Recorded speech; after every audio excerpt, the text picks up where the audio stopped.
this woman is desire personified. This is unsatisfied desire through a lifetime. I just wanted to really live and sit in the female experiences. The minute we met Shailene Woodley to play Gia, it was just instant. The same with Betty, the same with DeWanda, the same with Gabrielle Creevy, Blair Underwood, Jason Ralph, across the board. My name is Lisa Taddeo, creator and executive producer of Three Women on Starz. I'm Lori Eason, showrunner and executive producer of Three Women, and this is how we did it.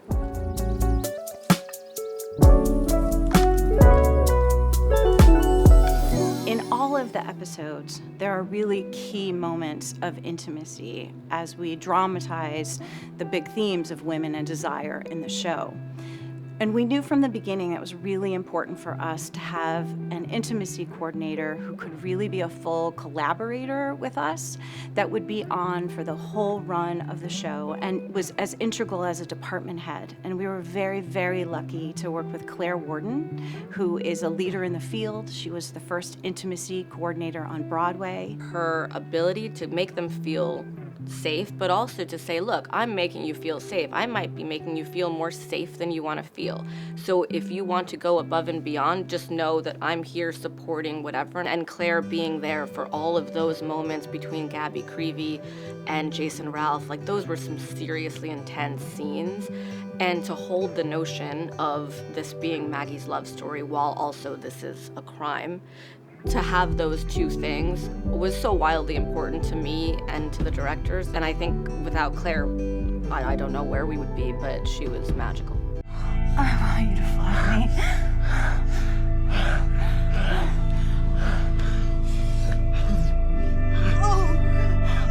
me. Lena, this housewife in rural Indiana who had 2 kids and a husband who is not a good guy. He was just not the guy for her. He was not going to give her all of the things she wanted.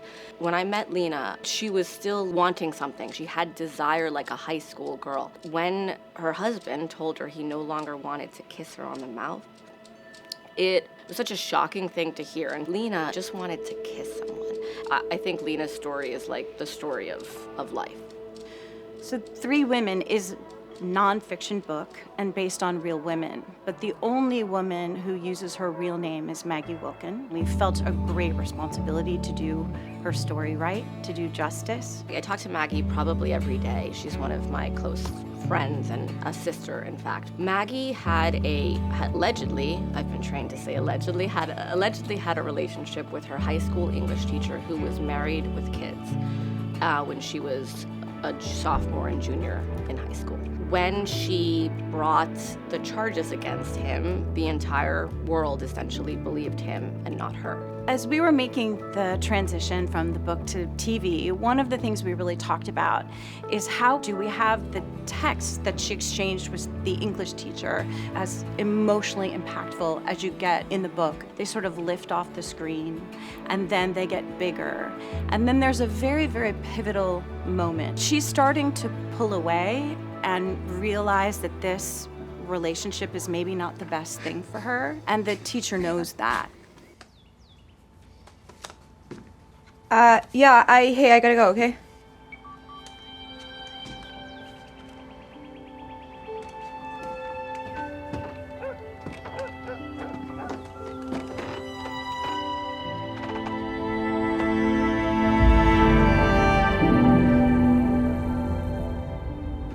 She gets to experience that she had first love with this man. She also gets to hold that it hurt her and that he did a wrong thing. He did a wrong thing as a mentor, as a teacher, as an educator, as an adult. He did a million wrong things. But in her heart, the way that he felt about her, the way that he felt about her, and the way she felt about him, those were real parts of a love story that she gets to still have. And taking that away from her is not something that I wanted to do. One of the real gifts we had was Shailene Woodley, playing Gia. You fall so deeply into her performance and are so aligned with her emotionally that you ride through those bumps when you might question why she's behaving how she's behaving. Sloane's effect on her husband was so magnetic to me. What I found so exhilarating about that union was how much her partner values and wants her. She was getting her needs met in a way that was really beautiful. Having a predominantly female cast and crew, and particularly having all directors and DPs that were women, I think just added a sense of safety and a shared experience and understanding as we were telling the story, and a real sense of collaboration. And although women, of course, are not a monolith and everyone brought a variety of experiences and point of view, I think there was just a base level of safety and a real sense of welcoming everyone's point of view and perspective that really added to the collaboration. The men we had on the crew, the men we had in the show, Blair Underwood is one of the most beautiful humans in the entire world, and so is Austin Stow. The men who were in these scenes with the woman, John Patrick Amadori, they were chosen not just for their skill, but also for their hearts. So we tell 3 women through the eyes of our 4 female leads and from their point of view.